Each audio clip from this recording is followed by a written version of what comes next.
Hello lovely people and welcome to another video. Today I am going to do my January weekly wrap-up number 3. This week I ended up reading 2 books and starting 2 others. I didn't have a great reading week because I kind of started to fall into a slump because of one particular book that I started, but I'll get onto that later. The first book I read this week was Monument 14 by Emmy Laybourne. This is a post-apocalyptic novel, well, kind of. The apocalypse is kind of happening in a couple places.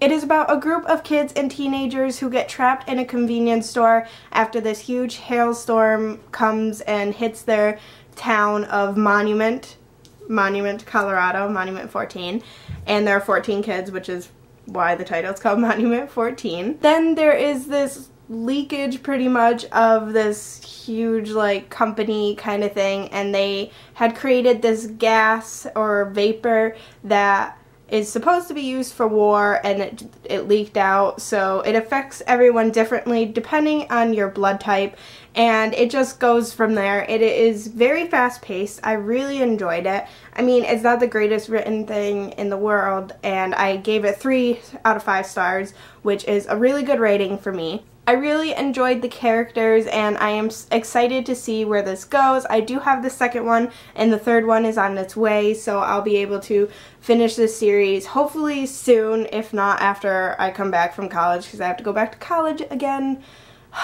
soon. Not gonna be fun. The second book I read this week was To All the Boys I've Loved Before by Jenny Han, and oh my god, I love this book. I gave it 5 out of 5 stars. I read it in one sitting. I started it probably at like 8 or 9 at night, and then I didn't stop reading until 4 in the morning because I just couldn't stop reading. This book is about a girl named Laura Jean who writes letters to her crushes, and she never sends them. She doesn't want to send them, but she just writes them so that she can kind of get over her crush because she knows she can't have them.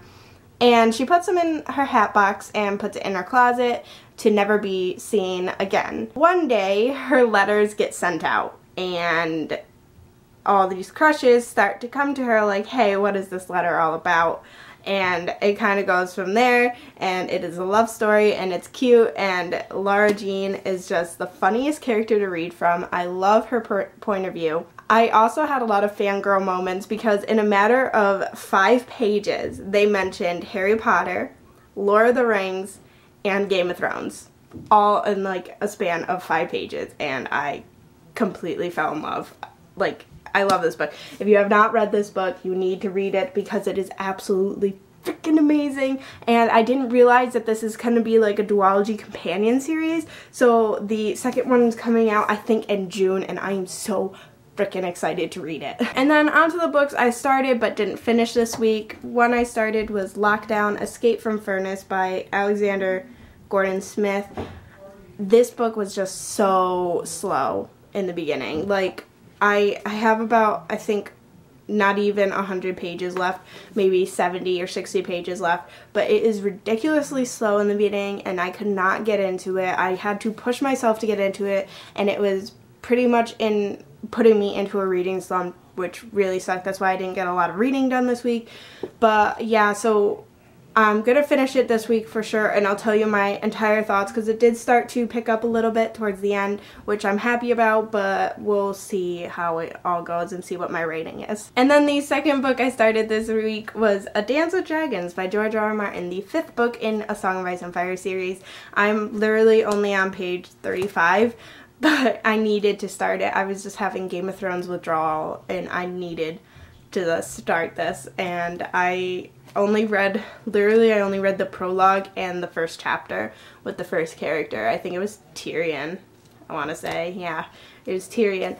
But yeah, I know I'm going to love this because I love all the Song of Ice and Fire. I love all this books, and I'm so excited to read this, and then I'll be in the same boat as the rest of you who already finished these 5 books, because now you have to wait for the 6th one. And by the way, this particular book has a sneak peek of the 6th book. I think it's with, let me find it. This book has a sneak peek with Sir Barristan, his character, in the very back, and I find it very funny that the page in front of it, usually it says Winds of Winter coming, blah blah blah. It usually has the title and then their release date. But in here it says, can't wait to know what happens next in Westeros and beyond? Neither can we, but we are delighted to present you with a special preview from The Winds of Winter, Book 6 of A Song in Ice and Fire by George R. R. Martin. We don't know when for certain, but winter is coming. So for now, enjoy. And I absolutely love that. I looked in the back just to see how many pages there were, and I noticed that, and I'm just like, oh, that's so funny. But yeah, so I'll be in the same boat as you guys, and this one will probably take me more than 1 week, obviously, to read. It's going to take me a while. I'm going to try to read a couple chapters here and there and just see how it goes. So that was my 3rd weekly wrap-up for January. I hope you all enjoyed it. Please comment down below and tell me if you've read any of these books and what you thought about them. Also tell me what book you're reading right now. Like, I would love to know. Please like this video and subscribe if you aren't already, and I will see y'all next time. Bye!